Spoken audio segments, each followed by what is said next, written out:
Et si on parlait de sport? Une émission produite et réalisée par LG Consultant et animée par Laurent Garnier.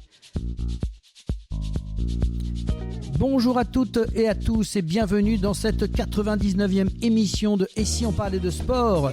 Nous sommes ravis de partager avec vous notre passion pour le sport et surtout de donner la parole à ceux qui le font vivre. Merci à nos partenaires LG Consultant, Samper Connect, l'agence Belle Ombra et Dialogue Sport qui nous accompagnent pour la réalisation de ces émissions.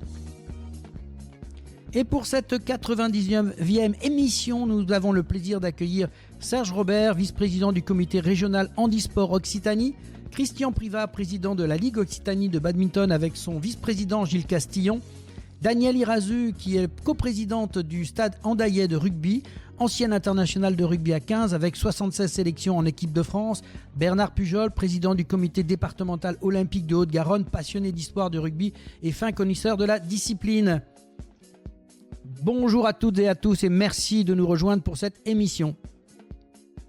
Et au programme de cette semaine, le handisport à l'honneur, nous recevons Serge Robert qui va nous parler de son engagement fort pour rendre ce sport accessible à toutes les personnes en situation de handicap, qu'ils soient physiques, auditifs ou visuels. En Occitanie, le handisport, c'est une passion au service de l'inclusion grâce à un réseau de clubs et une collaboration active de comités départementaux. Chacun peut trouver une pratique adaptée proche de chez soi, en club ou en loisir, pour le plaisir, le bien-être ou la compétition. Un échange inspirant autour de valeurs fortes, singularité, autonomie et accomplissement.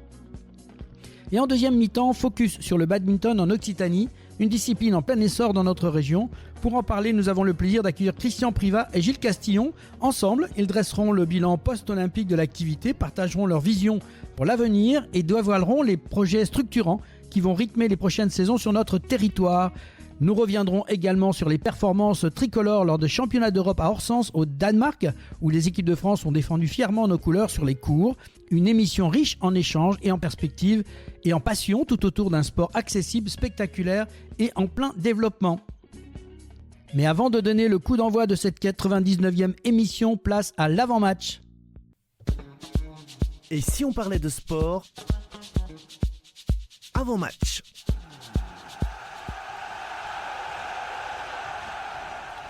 Et oui, donc avec les principaux résultats sportifs de la semaine, et ils sont nombreux cette semaine, et on va débuter par l'athlétisme. Il y avait la Ligue de diamant à Xiamen en Chine, en portant son record personnel à 8 minutes 11 secondes et 78 centièmes sur 3000 mètres steeple. Samedi, Nicolas-Marie Daru est devenu le 5e performeur français de l'histoire, tout en signant les minima de la Fédération française pour les mondiaux de Tokyo. On passe au championnat d'Europe de judo qui avait lieu à Podgorica, au Monténégro. Et chez les hommes, en moins de 60, le français Lucas Mezze a remporté la médaille de bronze. En moins de 66 kg, coup de maître pour Daiki Bouba. Le français a été sacré mercredi champion d'Europe. Son compatriote Walid Kiar, lui, a pris le bronze. En moins de 73 kg, Benjamin Gaba a décroché une nouvelle médaille de bronze jeudi. Et en moins de 90 kg, première médaille européenne pour Maxime Gaël Gnaba Ambou, médaille d'argent, mais surtout un goût d'inachevé qui est déçu d'avoir perdu en finale. Voilà pour les garçons. Chez les femmes, en moins de 48 kg, Chikrine Boukli, notre Montpelliéraine, signe la passe de 4. La Française a remporté mercredi son 4e titre européen en battant la Portugaise Catarina Costa en finale. Moins de 57 kg, Marta Fawaz a obtenu, elle, une médaille de bronze. En moins de 63 kg, Clarisse Agdegenou a été disqualifiée face à la Tchèque Renata Zakova pour un geste jugé dangereux en finale. Et elle termine à la seconde place tout de même. Moins de 78 kg en battant Audrey Chomeo. Samedi pour le bronze, Fanny Estelle Potsvit se place en position idéale pour une sélection aux mondiaux en juin à Budapest. En plus de 78 kg, Romane Dico a remporté, elle, un 5e titre de championne d'Europe en autant de participation. Par contre, en par équipe tenante du titre, l'équipe de France a été battue dès son entrée en lice en quart de finale, 4-1 face à la Russie. Les Bleus finissent 7e.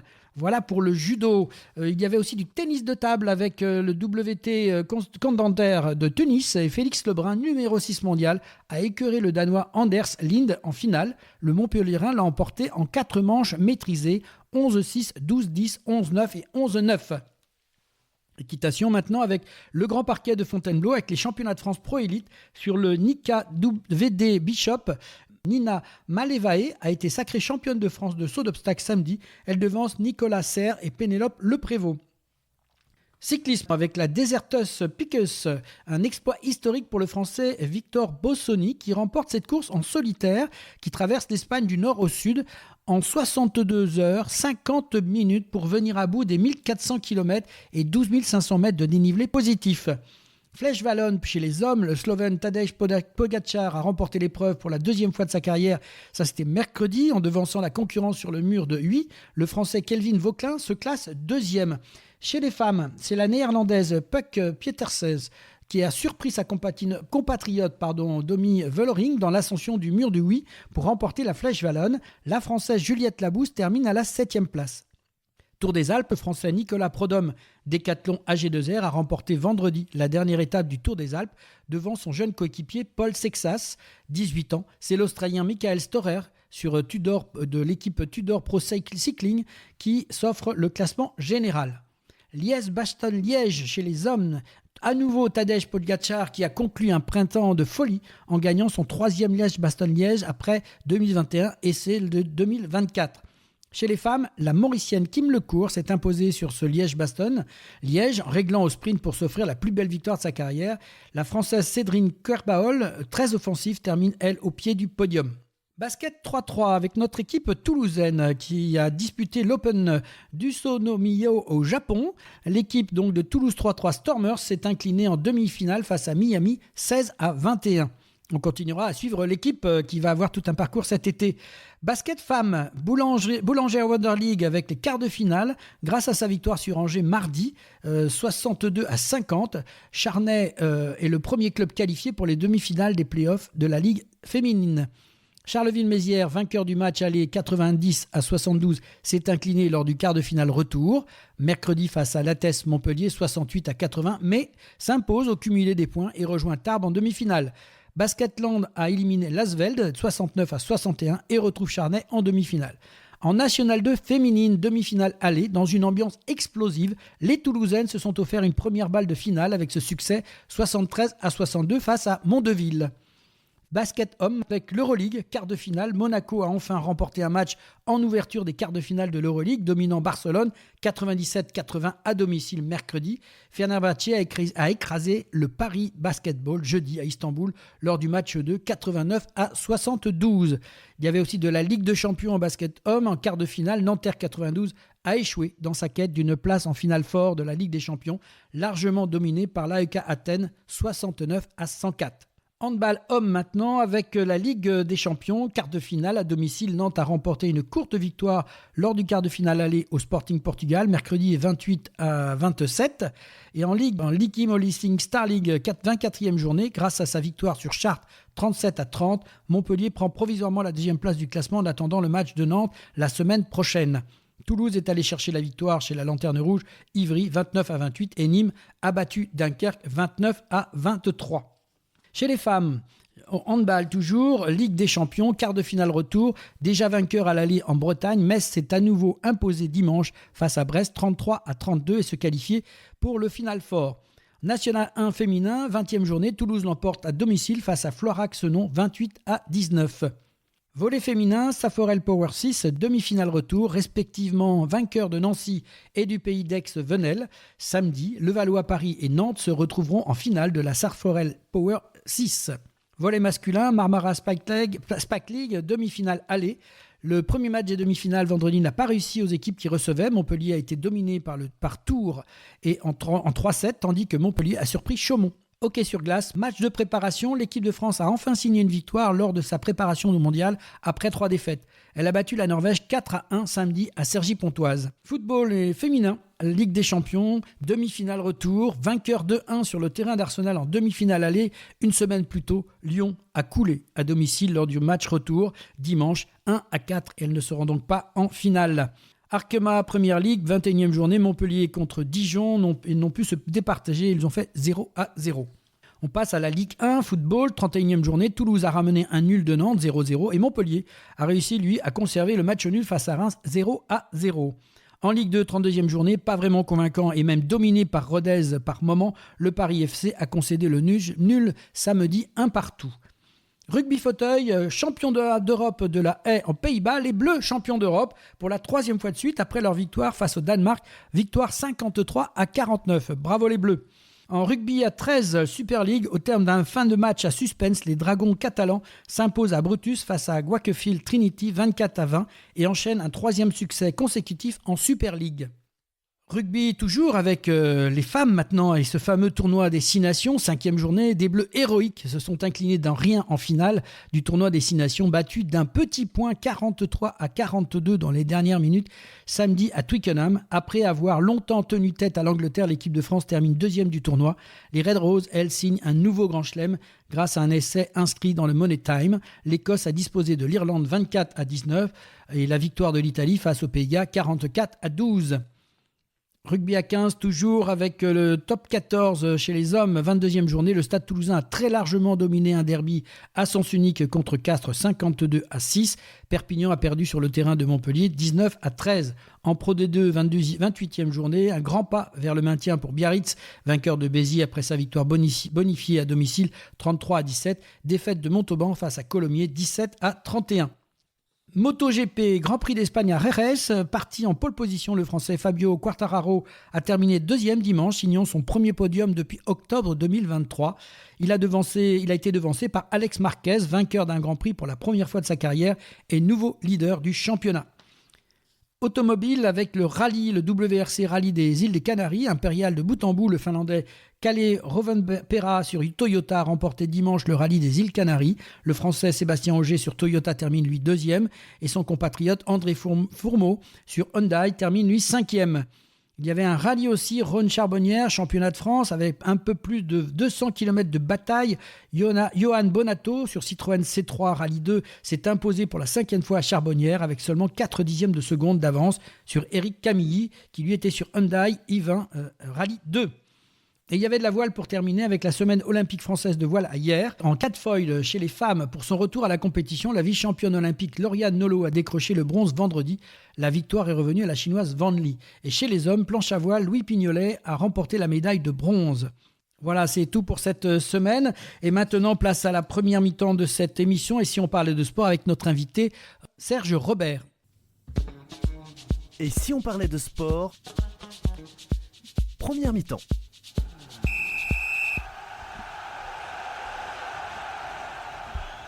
Voilà, retour dans l'émission et si on parle de sport, avec plus particulièrement le handisport aujourd'hui. Pour en parler, nous avons le plaisir d'accueillir Serge Robert, qui est vice-président du comité régional handisport d'Occitanie. Bonjour. Bonjour Serge. Alors, on va parler un petit peu avec toi du handisport. Est-ce que dans un premier temps, tu peux nous présenter un peu qui est Serge Robert ? Serge Robert, un ancien athlète de haut niveau handisport. À l'époque, qui a fait les Jeux d'Atlanta en 1996, voilà, qui en 2000 devient éducateur sportif spécialisé. J'intègre l'encadrement des équipes de France à la course fauteuil pendant 4 Paralympiades jusqu'aux Jeux de Rio, où là je décline un petit peu mes fonctions, mes missions sur plus le développement et découverte détection de jeunes.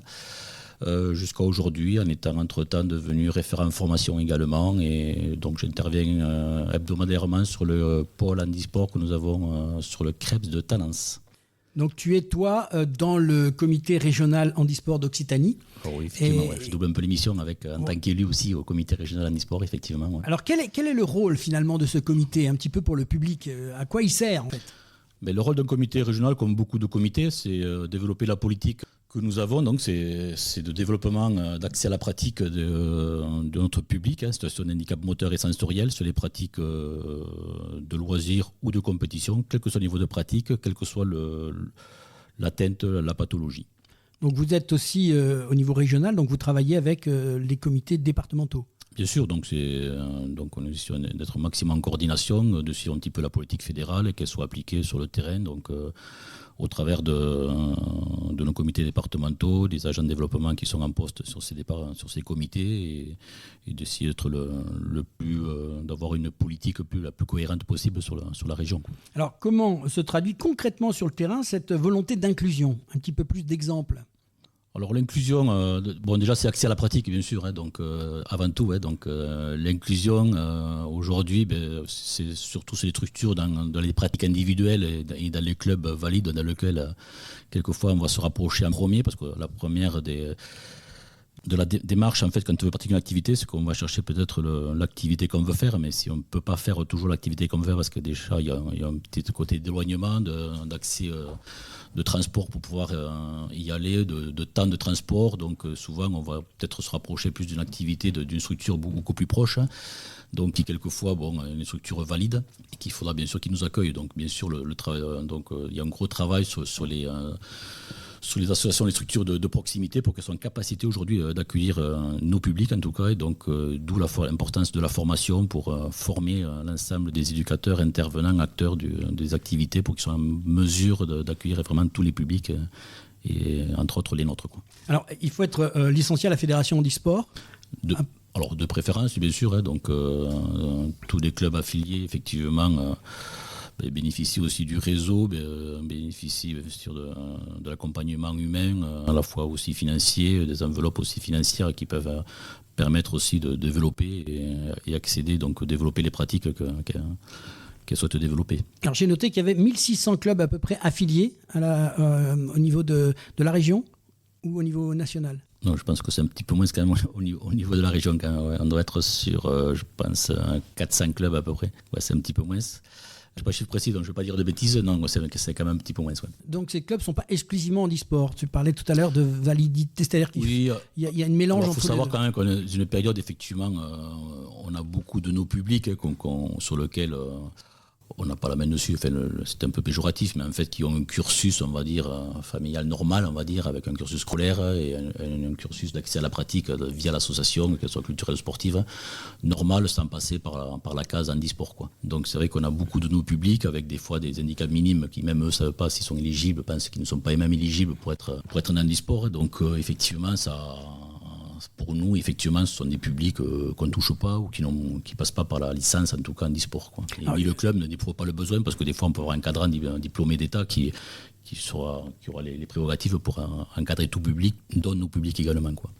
Tu peux rappeler un petit peu, justement, comment ça se passe pour être éligible? Tu parlais de ça tout à l'heure, ce mot-là est important. Comment ça se passe? Alors, le mot éligibilité, il est un peu bâtard, quoi. C'est vrai que, effectivement, ce sont des personnes avant tout en situation d'handicap moteur et sensoriel, mais avec un minimum, c'est pas parce qu'on porte une paire de lunettes qu'on est handicapé, bien sûr, donc il faut un niveau de cécité, bien sûr, donc par là il faut passer par ce qu'on appelle une classification, qui est un panel de personnes à la fois médicales et techniciens, qui vont valider la situation de la personne de par des examens à la fois médicaux et à la fois de mobilisation, enfin voilà, sur un rendez-vous, et qui va par la suite, donc suite au bilan, donc valider ou pas l'éligibilité de la personne s'il est suffisamment handicapé pour intégrer un handisport. Alors c'est vrai que c'est terrible pour certains, parce qu'effectivement nous avons des personnes qui arrivent à des situations qui peuvent paraître visuellement suffisamment handicapantes pour être en handisport, mais qui après le bilan médical effectivement peut paraître effectivement non éligible, sur des exemples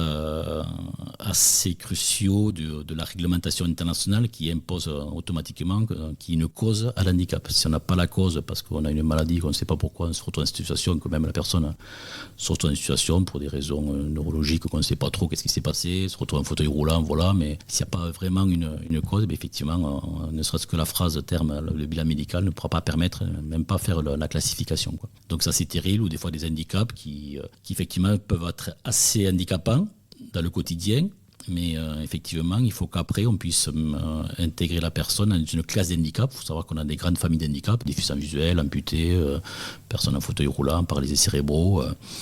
Donc, effectivement, il faut que l'handicap soit aussi suffisant pour intégrer ces classes-là et être en équité donc, avec les concurrents qu'on aura dans cette classe-là, quoi. Ce bilan, il est effectué par qui et comment ? Alors ce que je vous disais, effectivement, donc ce sont des classificateurs qu'on appelle, donc c'est sur rendez-vous, effectivement, sur des événements sportifs en général, en amont, qui sont un panel de deux personnes, un technicien et un médical, donc un médecin, un kiné, voilà, qui vont appliquer un protocole assez précis d'examen sur la personne, qui est issu d'un règlement international, et qui va, à l'issue de cet examen, donner l'éligibilité à la personne et sa classe d'handicap à cette personne-là. C'est ce qui explique qu'on a pu voir cet été particulier avec toutes ces classes de compétition où on voyait tous ces différents concurrents dans différentes classes. Effectivement. Et puis surtout, il faut avoir une classe qui soit définitive, quoi, une situation de handicap qui n'est pas progressive. Donc on a des cas, des fois, je prends un exemple, une personne qui aurait pu avoir un trauma crânien, qui aurait fait du coma, qui se retrouve dans une situation vraiment avec des séquelles physiques, qui va se retrouver avec un handicap peut-être assez sévère ou suffisamment sévère pour être un handisport, mais qui va avoir qui va récupérer peut-être dans le temps et donc il ne pourra pas être définitivement éligible, quoi. Donc il peut au bout d'un certain temps se retrouve avoir récupéré au fur et à mesure du temps de l'entraînement, de pratiquer régulièrement et au fur et à mesure du temps se retrouver avec un handicap qui au bout n'est plus éligible pour pouvoir continuer à pratiquer, quoi. Donc il peut faire une compétition un temps en tant qu'handicap et un certain temps plus tard ne plus être dans la C'est plus rare, donc c'est pris en compte quand même. On sait que soit l'handicap il est consolidé, 3/4 du temps il faut qu'il soit consolidé. Effectivement, c'est dans un cas de figure tel que celui que je suis en train de le décrire, effectivement, il y aura une mention qui mettra sous réserve de, voilà, donc il pourra pratiquer pendant un certain temps, mais il se peut qu'à un moment donné il se retrouve coincé ou non sélectionné sur une grosse compétition internationale parce qu'effectivement il va être reclassifié et qu'à ce moment-là on lui dira effectivement vous avez quand même depuis la dernière fois suffisamment progressé, peut-être trop progressé, alors tant mieux pour vous sur un plan social, mais enfin sur un plan sportif vous êtes plus éligible. Donc ça peut être terrible effectivement parce qu'on est à la veille des compétitions, on peut être après la sélection du coup, parce qu'on a été sélectionné, on est sur le site de la compétition où se déroule la classification et la veille on apprend qu'on n'est pas éligible. C'est difficile humainement parlant, c'est sûr. C'est dur. Alors, on a vu des Jeux paralympiques de Paris 2024, un moment très très fort. Quel bilan on peut faire pour la région, finalement, Occitanie, ces Jeux qui ont lieu en France, où on en a pris plein les yeux, comme on dit. C'était quand même assez extraordinaire, ce qu'on a pu découvrir, je pense, pas mal de sports. Le bilan régional, il est très bon parce qu'il reflète un petit peu le reflet national. Donc, l'image qui a pu être faite de l'handisport, de l'handicap.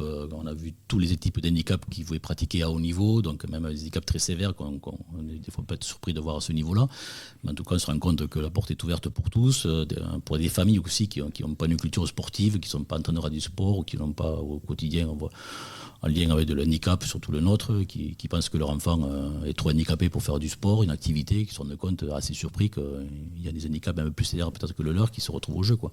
Donc on se pose des questions et du coup on va se renseigner. Donc, en tous les cas, le retour médiatique, donc, il est toujours un éclairage positif et voilà, on a brisé un peu la glace sur l'handicap, on a une image très positive de projet de vie qui peut être fait pour certains, des jeunes qui du coup donnent envie d'avoir envie, donc ça c'est super. Voilà, après les retombées, donc là par contre c'est autre chose. Le retour sur le terrain, effectivement, on n'a pas vu des bus arriver pleins de jeunes nouveaux, donc là c'est du compte-gouttes. Alors il n'y a pas de bilan encore qui ont été faits sur le nombre de licences, mais il a pas été sur la croissance, sur les graphiques, on ne voit pas non plus une hausse, une progression relative à ces jeux, quoi. Alors vous avez aussi organisé à l'issue de ces Jeux Handisport en fête en septembre dernier. Quel retour tu peux en faire et est-ce que cet événement sera reconduit ?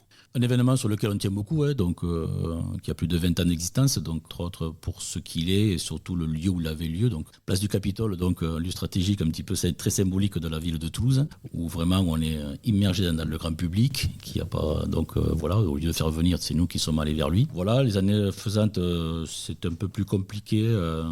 La mairie de Toulouse ne nous permet pas de reconduire cet événement sur la place du Capitole, donc il va être décalé sur un autre lieu de Toulouse. Donc ça c'est une info là, c'est important. Voilà, donc c'est un scoop. Mais c'est très bien parce que le côté positif va être que ça nous remet en question sur cet événement-là qu'on reconnaissait chaque année, mais on faisait un petit peu un copier-coller, quoi. Là, ça va vraiment nous permettre, donc, qu'est-ce qu'on attend vraiment de cet événement. Donc voilà, quel intérêt il a vis-à-vis de nos licenciés, de nos partenaires, vis-à-vis de nos clubs et comités. Donc ça va permettre surtout, voilà, donc cette année, on va jouer le jeu, il n'y a pas de souci, on va voir un petit peu si on retrouvait même retombées, l'affluence qu'il peut y avoir, même en interne autant qu'en externe. Et voilà, donc c'est nouveau, on rentre sur un nouveau chapitre, pourquoi pas. Et en tout cas, c'est un événement qui est majeur et sur lequel le grand public sera toujours invité à venir découvrir cet événement. Le lieu est défini, pas encore ? Quasiment. On peut en savoir un peu plus. Donc on se rappelle du grand rôle après sur les allées. Gilles Glen, pardon. Donc voilà, donc c'est un lieu assez sympathique aussi, où c'est quand même suffisamment de passages pour sensibiliser le grand public. Et donc voilà, on fera le bilan après. Je pense que c'est prématuré de donner un avis avant, quoi. Mais en tout Occasion de revenir nous voir pour nous en parler dans l'émission. Ce sera toujours un grand événement. Avec plaisir. Alors, quels sont les athlètes un petit peu qui tirent un peu l'Occitanie vers le haut? Qu'est-ce qu'on a quelques noms un petit peu de gens qui sont un peu vos parrains, qui vous aident, qui ont... On va retrouver à peu près les mêmes qu'on a pu voir à Paris. Donc, on a les noms. Donc, Brian Villet, on a... Valé Maxime Vallée arrête. Non, Jonathan, je crois qu'il continue. Non, Maxime arrête. Jonathan, il vient de faire un parcours extraordinaire parce qu'ils sont champions d'Europe. On l'a annoncé tout à l'heure dans les résultats. Jonathan devrait continuer. Là, je pense que là, il ne va pas s'arrêter de suite. Voilà, donc des Hugo Didier, son frère, pareil. Ils sont toujours dans le coup. Ouais, ils sont toujours dans le coup. Donc, on a quand même une génération là qui est encore là et qui est en phase de progression aussi. Donc, eux, je pense qu'on peut compter sur eux pour être sur Los Angeles, quoi. Des nouveaux aussi, on a Thibaut Dora, qui est un jeune qu'on n'a pas vu à Paris, mais qui aurait largement sa place pour être à Paris, qui a fait 2e au marathon de Paris, on l'a vu, donc un jeune en devenir en tout cas, qui est la relève d'athlétisme fauteuil du moins, qu'on va voir certainement à Los Angeles. Donc voilà, donc je ne m'inquiète pas sur la génération, il y a du monde derrière, donc on aura de beaux athlètes encore, autant en qualité qu'en nombre. Eh ben, on vous suivra avec plaisir en tout cas. Alors, quels sont maintenant les grands projets à venir pour le comité régional? Parce qu'on est maintenant sur un nouveau mandat de 4 ans si on parle des Jeux Olympiques, mais il n'y a pas que ça. Il n'y a pas que les Jeux Olympiques, il y a d'autres événements, j'imagine. Quels sont les grands projets? Les projets, bien sûr, c'est toujours pareil, parce qu'on n'est pas encore arrivé. Il y a encore beaucoup de travail sur l'accès à la pratique. Donc, on parle beaucoup d'inclusion. Alors, je crois qu'il y a un gros travail à faire avec les fédérations homologues si on parle d'inclusion. D'accès à la pratique, de formation. Je pense qu'il faut passer aussi par la formation qui est très très importante pour que les gens puissent être formés et faire pratiquer en tenant compte quand même, parce qu'on a beau dire entraîner une personne en situation de handicap, c'est pas différent. On va faire plus simple. Souvent on entend ça, on va simplifier pour eux, mais voilà, c'est quand même un peu plus complexe. C'est quand même il y a une singularité de nos publics quand même qu'il faut prendre en considération. Surtout en inclusion, on oublie vite parce qu'on prend quand même une inclusion, ça veut dire que c'est un handicap minimal, et qui rapidement, on va oublier que, je prends un déficit auditif, un déficient visuel qui est quand même autonome, mais qui rapidement, il va être noyé dans le collectif, et qu'en termes de sécurité, on va vite oublier. C'est là que souvent on peut arriver le pépin. Donc, voilà, je prends quelques exemples, mais en tout cas, on a encore beaucoup de travail à ce niveau-là. L'accès à la pratique aux jeunes. Donc, nos jeunes, nous, c'est les moins de 20 ans, mais de plus en plus jeunes. On a des petits minots, des fois, qui ont 10 ans. Les parents souhaiteraient leur trouver une structure pour qu'ils puissent pratiquer. C'est inadmissible encore qu'aujourd'hui qu'un gamin de 10 ans soit là, le mercredi après-midi à la télé parce qu'il ne peut pas pratiquer une activité. Donc, trouver, mais on est encore avec des structures, si c'est des structures handy, ce sera plutôt des adolescents ou jeunes adultes, donc ça veut dire intégrer des structures valides dans l'école avec des gamins de leur âge, mais là, donc il faut sensibiliser effectivement les encadrants. Donc on en revient à ce que je disais sur la question précédente. Et après, donc, continuer toujours à marquer des événements forts sur l'Occitanie pour montrer quand même qu'on s'est organisé, que ce sont des événements aussi médiatiques qui vont faire parler de nous et du handisport. Donc on se doit aussi d'organiser ces grands événements. Handisport en fait, bien sûr. Et voilà, donc je crois il n'y a pas de grand bouleversement dans les axes de travail de ce qu'on a pu faire avant, mais on essaie toujours pas d'augmenter le nombre d'événements ou d'axes de travail, c'est surtout augmenter la qualité de ces axes-là surtout. Des partenariats qui sont faits avec des ligues ou des comités? Alors, souvent les partenariats, les conventions sont faites au niveau fédéral plutôt. Voilà, donc ça redescend après sur les ligues, mais sont avant tout des conventions fédérales qui sont faites entre fédérations. Un dernier mot à partager avec ceux et celles qui nous écoutent? Toujours la même, donc on a vu les jeux. Alors oui, mais nous on ne fait pas de la compétition, c'est du loisir. Voilà, donc en e-sport, c'est pas que le haut niveau, la haute compétition, c'est le loisir, c'est accès à la pratique, c'est l'accompagnement, quel que soit. Enfin voilà, je ne trouve pas de lieu pour mon enfant ou ceux qui pourraient pratiquer. Rapprochez-vous de nos comités, de nos ligues, et on va essayer de faire le mieux humainement pour vous accompagner, faire la démarche avec vous. Et voilà, donc aller frapper aux portes, c'est encore compliqué. On est face quand même à beaucoup de personnes qui font les démarches individuellement, donc faire la démarche, c'est difficile, quoi. C'est pas quelqu'un qui va la faire pour nous, donc des fois on n'y va pas plus.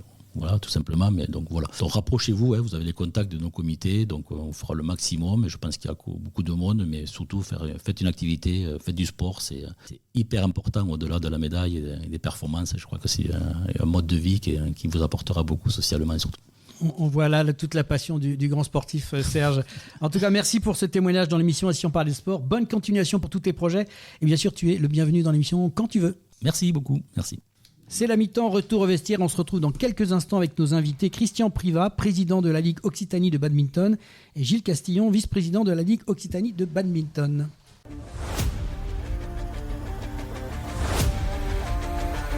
Le sport, c'est bien plus qu'un jeu. C'est une passion qui se vit sur le terrain et dans les tribunes. Encourager son équipe, vibrer ensemble, c'est ça l'esprit du sport. Mais insulter l'adversaire, contester un arbitre, faire preuve de violence, non, ça ce n'est pas du sport. Que ce soit sur le terrain ou en tribune, le respect est la règle d'or. Le vrai champion, c'est celui qui respecte ses coéquipiers, ses adversaires, les arbitres et son sport. Respectez mon sport, parce qu'avec du respect, le sport est plus fort.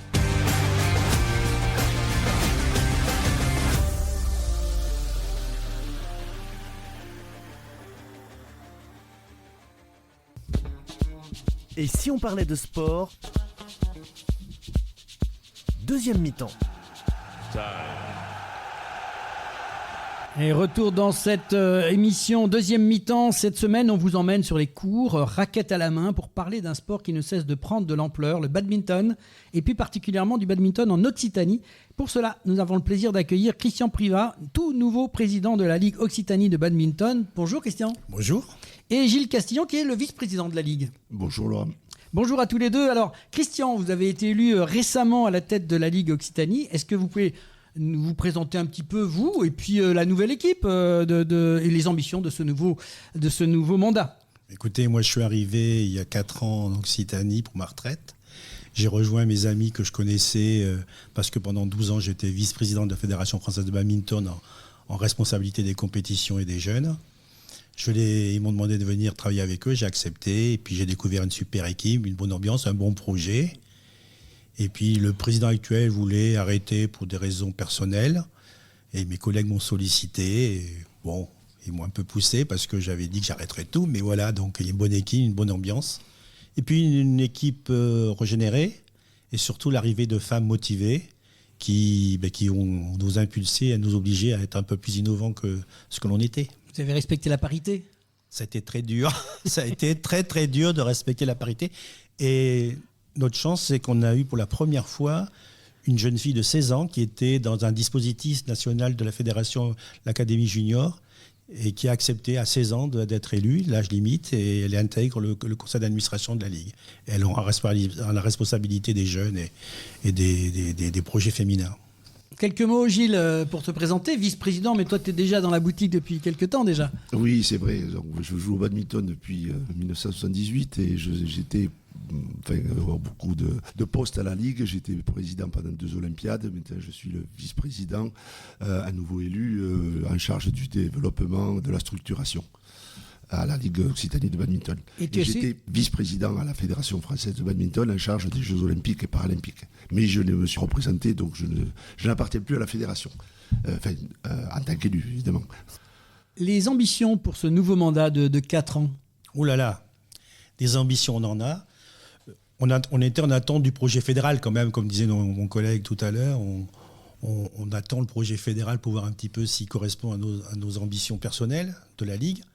Notre projet, on en a plusieurs, c'est se développer, continuer à se développer, à être reconnu sur les territoires comme un sport majeur, les équipements, la structuration dans des clubs, la professionnalisation, avoir de plus en plus d'entraîneurs formés et avoir surtout amené de plus en plus de femmes à devenir dirigeantes. Et ça, c'est un des objectifs de mon mandat. Gilles, quels sont les grands projets que vous souhaitez impulser dans les prochaines saisons? Ça peut être tous les deux. On est en accord avec Christian, évidemment, et on est très polarisé sur la féminisation, le développement aussi de la pratique pour les personnes en situation de handicap, parce qu'on a eu évidemment des très bons résultats lors des Jeux paralympiques, mais on veut déployer sur tous les publics. Voilà, donc on est en contact avec différentes organisations et on voudrait aller faire en sorte que les clubs accueillent de plus en plus les personnes en situation de handicap. Aujourd'hui, on est à peu près une vingtaine de clubs qui accueillent sur les 160 de la région. Donc, on a de grosses marges de progression. Vous avez surtout un super ambassadeur qu'on a tous pu voir aux derniers Jeux Olympiques qui nous a donné envie de faire du badminton pour toute cette partie de catégorie. On a eu une finale avec Charles Nock et son adversaire anglais. Extraordinaire. On a eu 4,5 millions de téléspectateurs. Voilà, ce qui c'est en direct, donc ça a été une promotion extraordinaire. N'oublions pas les autres médaillés, puisqu'il a eu la médaille d'or, mais il y a aussi Lucas Mazur qui a une très belle seconde médaille d'or, et le double mixte pour une médaille de bronze avec Faustine et Lucas Mazur. On en parle un petit peu plus tard. Si je... J'anticipe. Je sais que tu es bavard, donc je me permets de te couper. Il faut le couper. Parce que je voulais revenir avec le président sur... vous parlez de renforcer la visibilité du badminton régional. Est-ce que les événements comme le championnat de France vétéran, prévu à Tournefeuille le 7 et 9 juin, si je ne me suis pas trompé, participent à cette dynamique et valorisent le badminton pour tous les âges? Oui, parce que c'était un peu un de nos points faibles. On n'ose pas se lancer dans l'organisation de compétitions de niveau national, voire international. Le club de Tournefeuille nous avait sollicité. La fédération était venue visiter les installations de Tournefeuille qui étaient vraiment extraordinaires. Et donc, ils ont monté une équipe et ça va être super organisation. Une équipe super motivée, une super organisation. Et nous, dans notre projet, on souhaite se développer, au moins accueillir une fois toutes les 2 ans une compétition de niveau national, intégrer le circuit national jeune. On intègre déjà le circuit national du handicap, du parasport. Et on espère postuler à une étape du championnat du monde de para-badminton. Ça c'est une bonne nouvelle. On espère, on est en train de négocier avec la fédération parce que c'est très dur, c'est cher. La fédération a beaucoup investi sur des grandes compétitions internationales et il faut l'accord de la fédération, donc on est en pourparlers. Justement, ce qui va peut-être nous aider, c'est l'été dernier, on a vu la France a vibré au rythme des Jeux Olympiques et Paralympiques. Quel bilan pouvez-vous tirer de cet événement historique pour le badminton français et régional? Badminton régional, sur le para, on avait David Toupé qui était présent. C'était le seul athlète. Alors, Lucas Mazur, la particularité d'être d'origine de Toulouse. Allez, on le récupère. Originaire de Toulouse. Mais bon, il est supporter du stade football, le TFC. Donc, il a été invité après les Olympiques à lancer un match. Il est très attaché à la ville de Toulouse.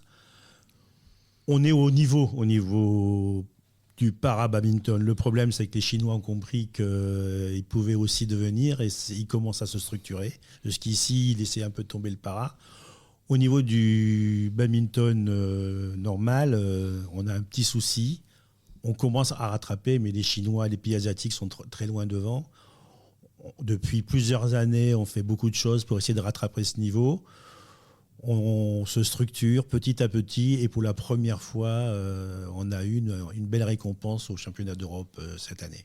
On en parle tout à l'heure. Justement, vas-y. Oui, je voulais dire que les retombées des Jeux Olympiques et Paralympiques, ça se trouve à un niveau de licenciés. On n'a jamais eu, c'est un record. On est à plus de 18% d'augmentation cette année dans la région. Et en France, on est dans les 3 premières fédérations et on est autour de 18 à 20% aussi. Donc c'est énorme. Et la problématique que l'on a, évidemment, c'est l'accueil dans les clubs qui ne peut pas suivre puisqu'on n'a pas assez de créneaux, on n'a pas assez d'équipement. Mais c'est un vrai succès. Effectivement, merci à Charles, Lucas et Faustine et tous les autres joueurs. On refuse du monde tous les jours dans les clubs. Et notre souci, c'est que un gymnase, c'est entre 5 et 7 terrains. Et les gens ont obligé de limiter l'accueil des licenciés. Et là, j'étais à une réunion il y a 2 soirs dans un club à Blagnac. Et voilà, ils sont débordés, 400 licenciés.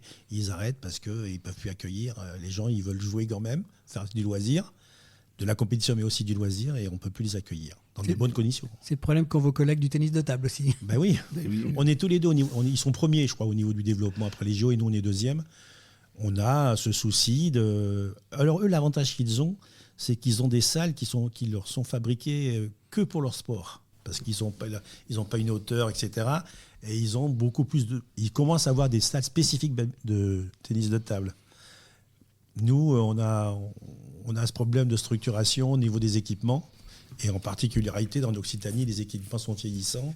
Alors justement, comment vous voyez l'évolution du badminton en France ou en région ? Et est-ce qu'on peut dire que c'est un sport en pleine croissance ? C'est un sport qui a eu la chance de s'implanter grâce au programme de sport en EPS dans les établissements scolaires. Et ça a été notre force. Et on s'est développé très fortement. On est le premier sport en UNSS. Premier sport derrière... le cross qui est obligatoire pour tous les sportifs, etc., dans le scolaire, donc tout le monde va au cross. Mais en sport de pratique, on est le premier sport. Mais on voit qu'il faut continuer à travailler, continuer à former les enseignants, continuer à montrer qu'on existe, parce que les jeunes sont aussi attirés par de nouvelles pratiques. Le frisbee, le 3-3, le foot en salle, etc. Et ils aiment bien les nouveaux sports. Donc, mais l'avantage de notre sport, c'est qu'il est mixte. Et les jeunes aiment beaucoup le sport mixte. C'est-à-dire que quand on fait un match par équipe, c'est des garçons et des filles. À part nous et le frisbee, là où ils font... ça ne s'appelle pas le frisbee, mais ce sport par équipe, il est mixte aussi. On est un des rares sports où en pratique, c'est mixte. Alors, dans le développement, je voulais dire qu'on avait plusieurs pratiques. Vous connaissez le badminton, le parabadminton, mais on a aussi le pickleball, on a comment ça s'appelle, le plume foot. Voilà, on a plusieurs disciplines associées qui sont appelées à se développer. Donc, on a effectivement des demandes de toutes petites fédérations qui veulent se rapprocher de la Fédération française de badminton pour exister. Donc, on est sur des sports qui se pratiquent sur un terrain qui est à peu près des mêmes dimensions. Donc, c'est assez équivalent et certains sont très spectaculaires. Donc, si on parle du racquetball, c'est quand même un sport avec 4 disciplines, le tennis, le tennis de table, le badminton et le paddle. Et le squash, pardon. Le squash. C'est le biathlon qui a donné cet engouement. Voilà, donc et on a des nouveaux sports qui apparaissent. Donc là, nous, on ne fait pas exception. Et dans le badminton, on va... C'est plus ludique en fait. On est dans le ludique en fait. Voilà, le ludique, et j'oublie le air badminton, qui, alors, historiquement, les gens se plaignaient parce que le badminton, c'était pas un sport de plage. Et bien maintenant, le badminton reprend un peu ses droits et revient jouer à l'extérieur, mais avec un matériel adapté, un volant qui résiste un petit peu plus au vent. Donc ça fait aussi, c'est un axe de développement qui est prometteur pour nous. Mais on a un petit souci, c'est que on va être rentré peut-être en conflit avec le tennis, que le pickleball qui était rattaché au tennis fait une démarche envers notre fédération pour être rattaché au badminton, parce qu'on a vraiment le même terrain, etc. Et le pickleball, il commence à avoir des clubs de pickleball en Occitanie. J'étais assisté à une compétition il n'y a pas longtemps, invité par un club. Et donc, on a beaucoup de clubs qui vont avoir une affiliation pickleball et badminton. Alors, vous parlez de clubs et comment ça se passe avec les comités départementaux comment vous travaillez avec eux? Oula, nous sommes très structurés. Il y a donc la fédération de délégation à sa ligue. La Ligue d'Occitanie a 12 comités départementaux, un comité mixte 32-65, donc ça fait 12 comités.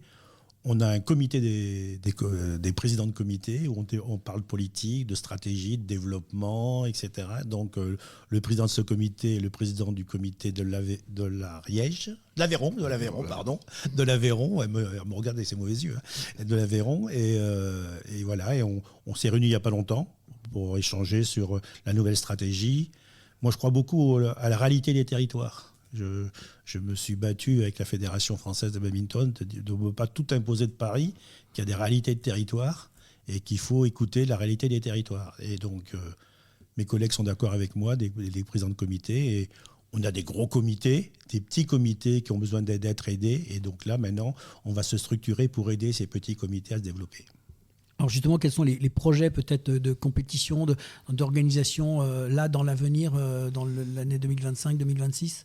On a à part le championnat de France. On a le championnat de France, on a un circuit jeune régional, on a une étape du circuit national de para. On va essayer de motiver des clubs pour accueillir une étape du circuit national jeune, parce que c'est un circuit important qui est très cher au comité et à la Ligue pour le transfert des jeunes, etc. On a une équipe jeune très dynamique, bien encadrée par un ancien athlète de haut niveau qui a pris sa retraite en tant que sportif en Occitanie. On a une belle équipe encadrante. On a peut-être le futur Lanier en Occitanie, et où les entraîneurs nationaux nous disent lors des recrutements qu'il a les meilleurs résultats que Lanier à son époque.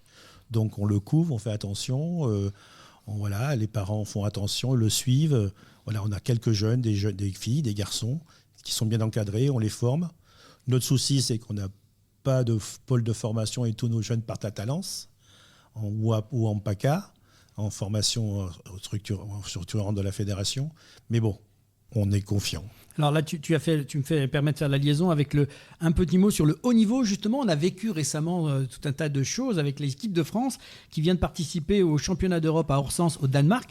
Qu'est-ce qu'on peut dire sur cette édition avec de beaux résultats ? Écoutez, c'est la première fois qu'on avait en finale un championnat d'Europe de Français.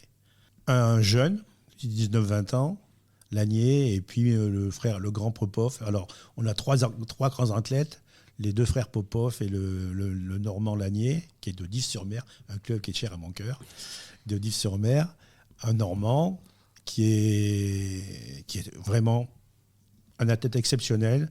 Les entraîneurs étrangers disent qu'il est plus fort qu'Axelsen, qui est le meilleur joueur du monde à son âge. On va voir. On a un point faible, c'est les filles. On n'arrive pas chez les filles. On les épuise trop vite ou on ne sait pas les prendre. On a un gros défaut. On n'a pas d'entraîneur féminin. Je crois qu'il y a aussi il faut vraiment avoir un entraîneur féminin pour s'occuper des filles. On vient d'intégrer une entraîneuse danoise dans le collectif entraîneur des doubles qui s'occupe du double mixte. On a 2 paires de double mixte intéressantes. Donc une paire qui a fait 3e au championnat. On a fait 2e et 3e au championnat d'Europe. Une paire numéro 2 qui était championnat d'Europe qui a un peu mal joué la finale. Delphine. Qu'on a eu à l'antenne il n'y a pas. Ouais, Delphine, et voilà. Delphine et Tommy Gikel. Léa Palermo et son partenaire Maillot, c'est extraordinaire. C'est une fille qui a eu les croisés des 2 genoux, qui a été pendant 2 ans hors circuit, qui s'est battue. Et pour se motiver à revenir dans le sport de haut niveau avec un objectif, je vais être championne d'Europe. Bon, elle a fait médaille de bronze avec son partenaire, son compagnon. C'est extraordinaire. En double homme, on a une paire qui fait un final, on a une paire 3e. On a 3 paires qui sont aussi sur le podium. On n'a jamais vu ça. On bat des Danois, des Allemands. On a une toute petite paire de juniors qu'on envoie d'ailleurs pour s'aguerrir au championnat du monde par équipe au Suriname qui a lieu cette semaine, là, en Chine. On envoie les 3e qui sont partis là-bas. Ouais, on espère. L'autre souci, c'est les filles. On ne sait pas ce qui se passe.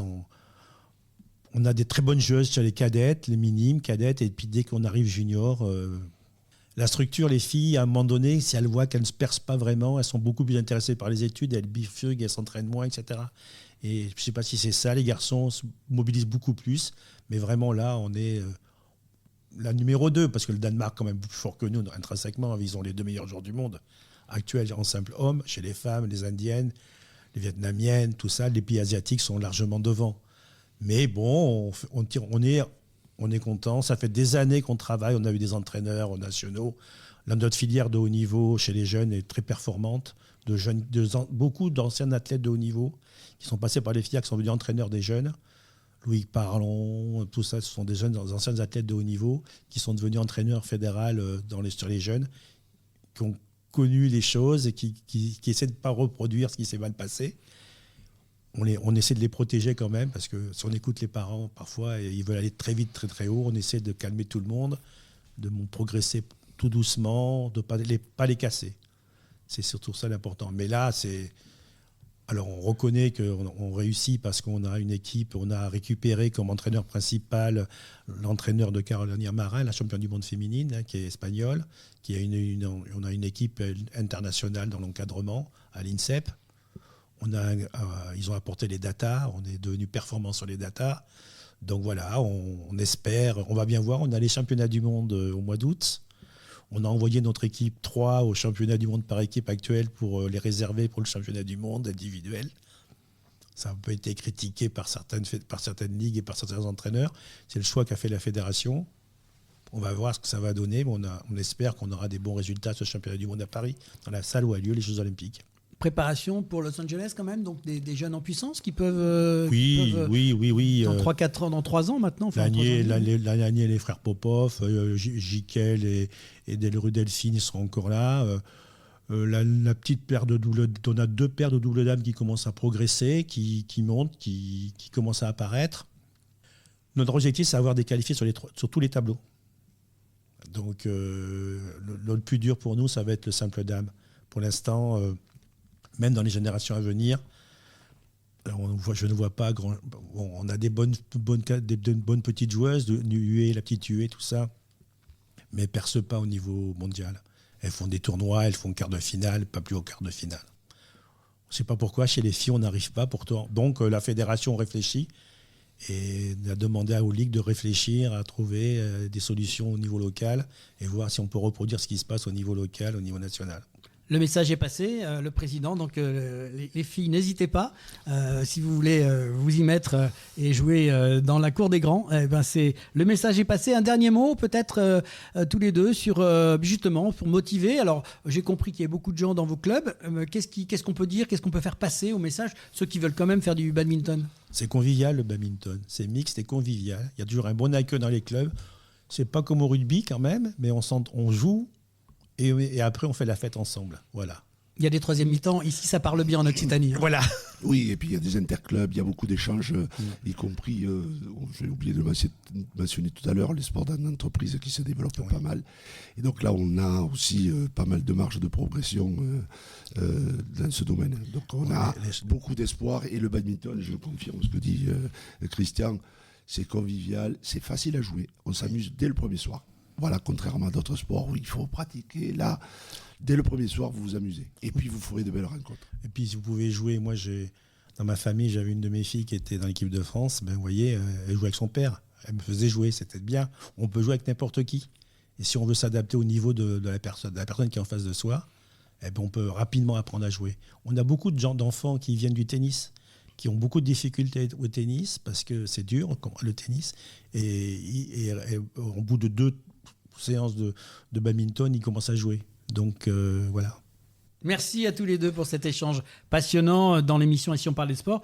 On vous souhaite plein de réussite dans vos projets à la tête de la Ligue Occitanie Badminton. Vous êtes les bienvenus dans l'émission, bien sûr, quand vous voulez. Et on note dans nos agendas le championnat de France vétéran à Tournefeuille le 7 et 9 juin. Du 7 au 9, c'est les 3 jours, jusqu'au lundi de Pentecôte. Les 3 jours. Voilà. Merci à tous les deux. Maintenant, place à la chronique spéciale consacrée au tournoi des 6 nations féminins de rugby à 15 en compagnie de Daniel Irazu et Bernard Pujol.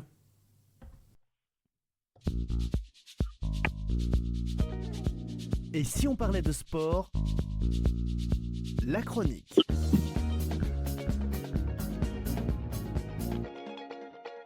Et une chronique spéciale aujourd'hui consacrée au tournoi des 6 nations féminins 2025. Aujourd'hui, gros plan sur un sommet du rugby féminin avec le fameux crunch Angleterre-France dans ce tournoi des 6 nations. Une affiche exceptionnelle en compagnie de nos invités Daniel Irazu, qui est coprésidente du stade Andayet de rugby, ancienne internationale de rugby à 15, 76 sélections en équipe de France, 3 Coupes du Monde, dont 2 médailles de bronze, 3 grands chelems dans le tournoi des 6 nations, 4 titres européens et 4 titres de championne de France. Et Bernard Pujol, président du comité départemental olympique de Haute-Garonne et membre du comité de Haute-Garonne de rugby, un passionné de rugby. Ils vont tous les deux nous livrer leur expertise sur ce tournoi. Bonjour à tous les deux. Bonjour. Bonjour Laurent. Bonjour Daniel, bonjour à tous. Alors, ce duel France-Angleterre, Daniel, c'est un peu plus qu'un match, c'était ce qu'on appelle un crunch. Quelle saveur particulière a-t-il pour une ancienne internationale comme vous? C'est un crunch, au même titre que pour les garçons. Jouer un France-Angleterre, c'est un aspect particulier parce que les Anglais, on les aime pas trop en France. Et puis il y a cette suprématie européenne toujours qui est les Anglais sont un peu sûrs d'elles. C'est toujours un peu particulier et ce sont nos pires ennemis. Et moi j'ai eu la chance de gagner 3 grands chelems en 9 participations en tournoi destination. Donc forcément le good game à un moment donné, il a eu aussi sa saveur particulière. Le meilleur c'était d'aller gagner chez elle quand même. Bon, Bernard, tu es d'accord, j'imagine, sur cette analyse? Oui, absolument. Elle l'a vécu et elle l'a bien dit. Elle a eu une réussite exceptionnelle. Et le crunch, effectivement, à Twickenham, devant des dizaines de milliers de supporters anglais, ça doit être impressionnant. Daniel nous l'a dit. Et il est loin et aisé de s'opposer aux Anglaises dans cet antre du rugby européen et mondial. Je peux pas me comparer à jouer dans un stade plein comme ça parce qu'à mon époque, on n'avait pas autant de monde au stade, mais en plus jouer devant 40 000 personnes, ça doit être chouette. C'était très impressionnant, je crois que le chiffre était même au-delà des 40 000 personnes dans le stade de Twickenham. Alors justement, on va parler de l'Angleterre quelques instants, ils survolent le rugby féminin avec des chiffres impressionnants, 30 victoires de suite, c'est clair, c'est 17 grands chelems. Comment vous expliquez un peu cette domination presque historique? Les Anglais sont très pragmatiques. Les Anglais ont mis des moyens sur le rugby féminin bien plus tôt que nous, avec par exemple des encadrements fédéraux qui se déplaçaient dans les clubs pour aller apporter les compétences. Ils ont eu des contrats plus tôt que nous sur les joueuses. Et ensuite, l'Angleterre était un pays qui est plus petit que la France. Il y a beaucoup moins de clubs et je pense que c'est aussi plus facile d'avoir des matchs de niveau. C'est une ligue fermée, c'est un championnat professionnel. Tout ça fait que forcément ils ont pris de l'avance. On note que depuis 2000, l'Angleterre a marqué 1763 points, inscrit 182 essais dans un tournoi. C'est vertigineux. Est-ce qu'on peut lutter contre une équipe aussi performante ? Tu as un petit peu répondu à la question, mais est-ce que c'est aussi un problème physique, technique ou mental chez nous ? On peut lutter, bien sûr, puisqu'on a déjà gagné contre elle. Donc, il ne faut pas non plus toujours avoir un sentiment d'infériorité et la peur de gagner.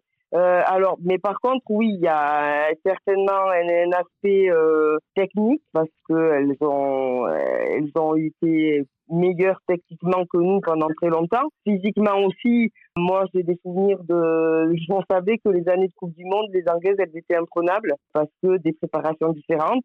Parfois on a eu des doutes sur pas mal de choses, mais jamais avérées. Et après, effectivement, mentalement, de pas gagner, là, ça fait depuis 2018 que la France n'a pas battu l'Angleterre au niveau féminin. Il faut travailler mentalement pour enlever ce sentiment d'infériorité qui doit quand même être présent dans les têtes des joueuses. Là, si on revoit un peu le match, quand même, on a quand même commis beaucoup de fautes. Si on n'avait pas commis autant de fautes, oui. On n'en serait peut-être pas au résultat qu'on a eu, non ?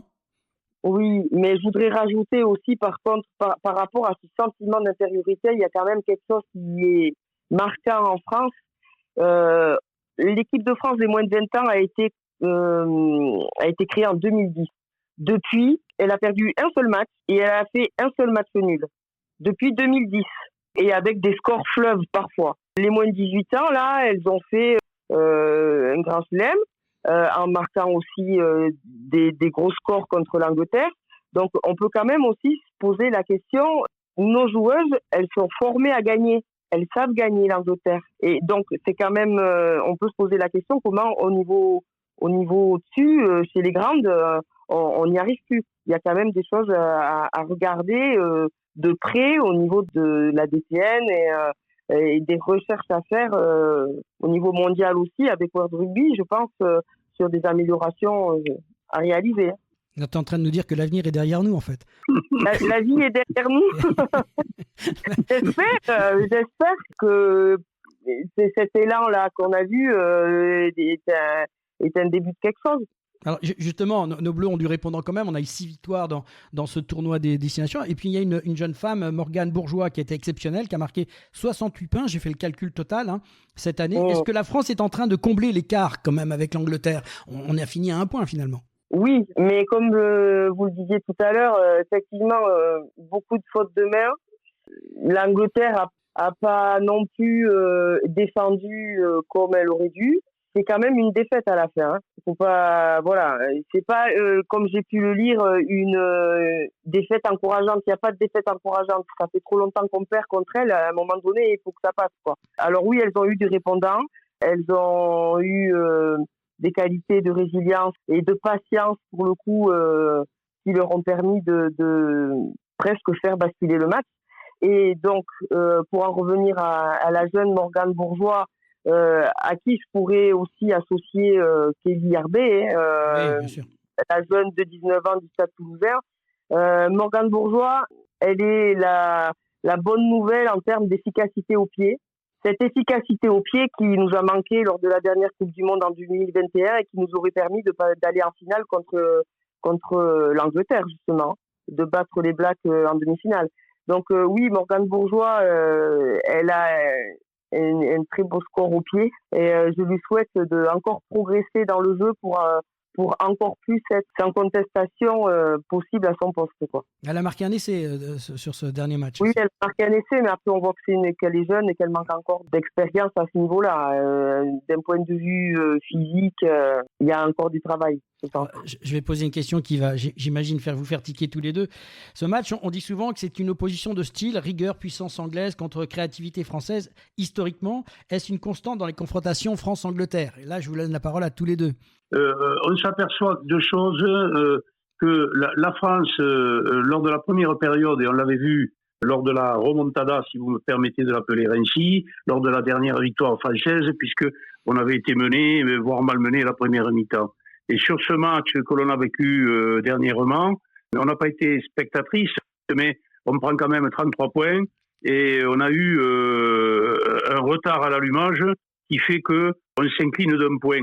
Le complexe est encore là dans nos têtes, puisque c'est pas qu'on les regarde jouer, mais on prend des points assez rapidement, et notamment dans la première période. La deuxième remarque que je formulerai, c'est que on soulignait la puissance des filles anglaises jusqu'à ces dernières années, où elles nous rendaient quelques kilos et quelques avancées. Or, me semble-t-il, et avec satisfaction pour le rugby, elles ont travaillé sur un style qui s'apparente un peu au jeu français. Elles ont un jeu beaucoup plus complet.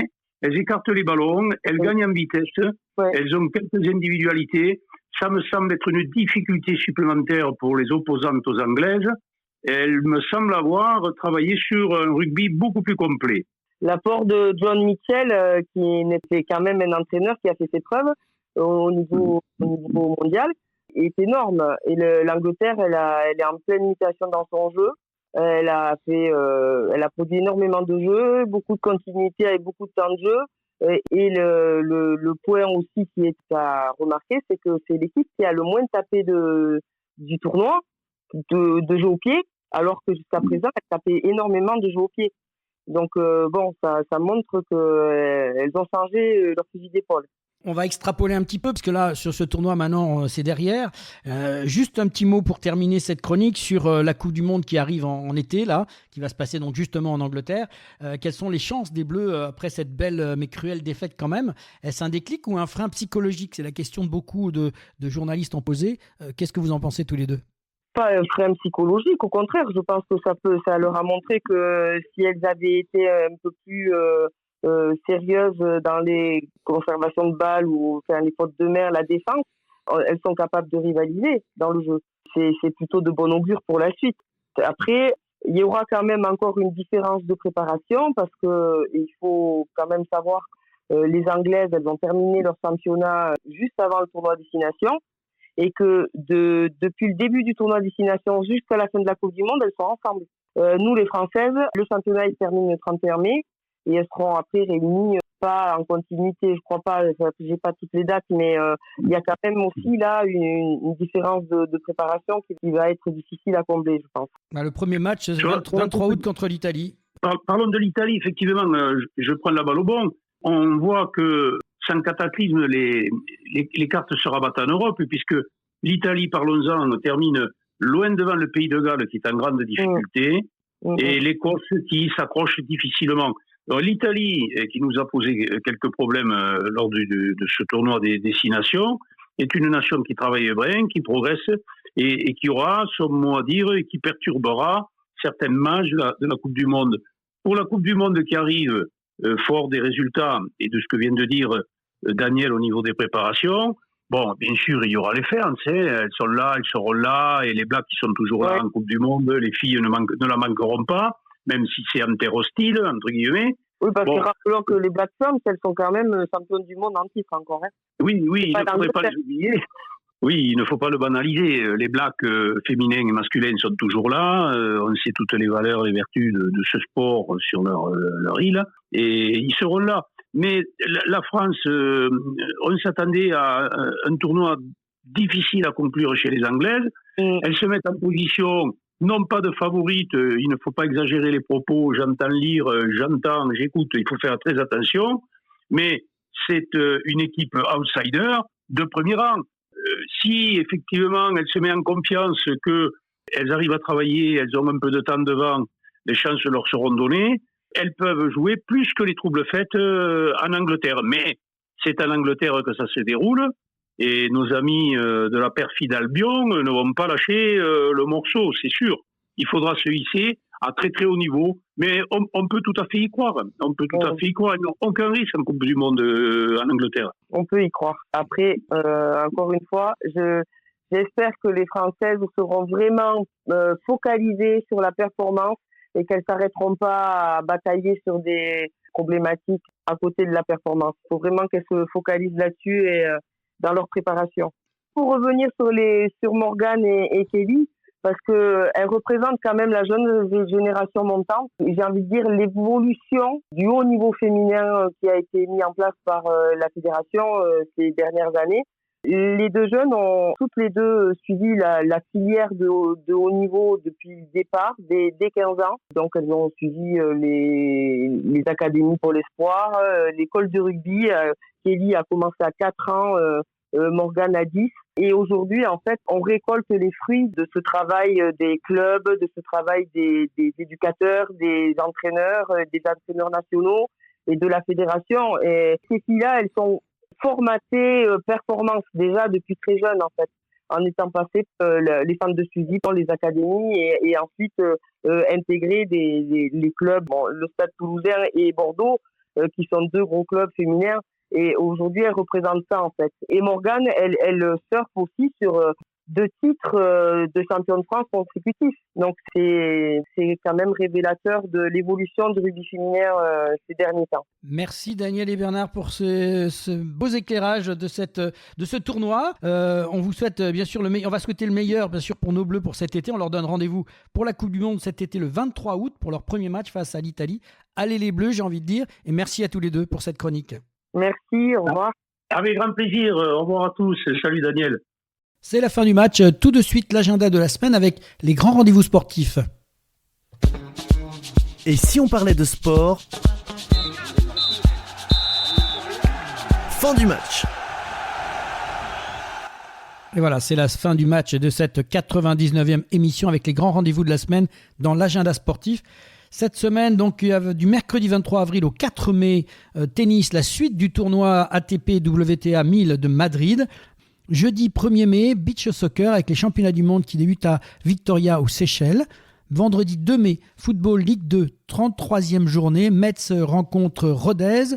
En athlétisme, le Grand Slam Trike à meeting de Miami aux États-Unis. Handball, Licky Molly Star League, 26e journée. Toulouse contre Montpellier et Istres contre Nîmes. En volleyball homme, Marmara Spat League, demi-finale retour. Tours contre Montpellier et Poitiers contre Chaumont. Vendredi 2 au 4 mai, judo, Grand Chelem de Dushanbe au Tadjikistan. Samedi 3 mai, football Ligue 1, 32e journée, Toulouse contre Rennes et Montpellier rencontre Reims. Football féminin, Coupe de France avec la finale, Paris FC contre le Paris Saint-Germain. En athlétisme, dira la Diamonds League, meeting de Shanghai et Keikyo en Chine. Rugby avec un Coupe des Champions demi-finale avec Leinster qui rencontre Northampton et en Challenge Cup demi-finale Édimbourg contre Bath. En volleyball féminin, Saforel Power 6, finale retour. Rugby à 13, Super League 10e journée, Leith Léopard contre les Dragons catalans et le Toulouse Olympique 13 en Championships, 9e journée, Toulouse Olympique 13 rencontre Halifax Panthers. En basket féminine, Ligue féminine 2, Playoff, les Toulousains rencontrent Mondeville. Samedi 2 au 3 mai, voile, Celle Grand Prix de Rio au Brésil, Rugby à 7, World Cup Series à Los Angeles aux États-Unis, Basket 3-3, Challenger Lusail à Umsala au Qatar. Dimanche 4 mai, Rugby à 15, Coupe des Champions, demi-finale Bordeaux-Bègles contre Toulouse. Challenge Cup, demi-finale Lyon contre Racing 92. En football, Ligue 1, 32e journée, Brest affronte Montpellier. Il y aura le Grand Prix de Formule 1 en auto, Grand Prix de Formule 1 de Miami aux États-Unis. Du 4 au 10 mai, cyclisme féminin, la Vuelta. Pour les femmes, c'est le Tour d'Espagne. Du 6 au 18 mai, tennis, WTA Masters 1000 de Rome. Et la même chose, mais ça démarrera le 7 au 18 mai pour les hommes, l'ATP Masters 1000 de Rome. Au programme de la semaine prochaine, pour la 100e émission, nous aurons le plaisir d'accueillir Bernard Pujol comme nouveau président du comité département olympique et sportif de Haute-Garonne. Un clin d'œil appuyé à cet homme de cœur et de conviction qui succède à Brigitte Linder, que nous remercions chaleureusement pour son engagement et son rôle dans la création de cette émission. À la tête d'une équipe de 20 passionnés issus de multiples disciplines, Bernard Pujol s'engage pour une mandature olympique au service des 74 comités départementaux, 1236 clubs et plus de 350 000 licenciés du territoire. Un président tourné vers l'action, la communication, la proximité et l'énergie. Les valeurs sont là, le cap est clair. C'est une belle page qui s'écrit aujourd'hui pour le sport de Haute-Garonne et nous sommes ravis de le recevoir pour en parler. Micro ouvert. Deuxième mi-temps, pour marquer cet événement, nous recevrons une personnalité incontournable du football haut-de-garonnais, Jean-Marc Saintin, qui vient d'être élu à la présidence du district de Haute-Garonne de football, avec une ambition claire, poursuivre et amplifier les actions engagées depuis 2020, tout en accompagnant au plus près les clubs du département. Au micro, il reviendra sur son parcours, ses motivations, les projets phares de son nouveau mandat et sur les enjeux qui traversent aujourd'hui le football amateur, entre structuration, proximité et engagement citoyen. Il sera accompagné de José da Silva, président de l'association Toulouse Football Club et membre du comité directeur de la Ligue féminine de football professionnel, avec qui nous évoquerons le football féminin, une émission anniversaire tournée vers l'avenir du sport et ceux qui le font vivre à ne pas manquer. C'est la fin du match de cette 99e émission. Et si on parlait de sport, merci à Serge Robert, Christian Privat, Gilles Castillon, Daniel Irazu, Bernard Pujol pour votre participation dans l'émission Et si on parlait de sport. Merci à tous les auditeurs qui nous suivent de plus en plus nombreux. Continuez à nous écouter, à partager sur les réseaux et de vous abonner à notre chaîne YouTube Et si on parlait de sport. Merci à nos partenaires LG Consultants, Samperconnect, notre partenaire informatique, l'agence Bellombra et Dialogue Sport pour votre contribution précieuse à la réalisation de ces émissions. Merci de votre fidélité. Rendez-vous pour une nouvelle aventure de Et si on parlait de sport la semaine prochaine.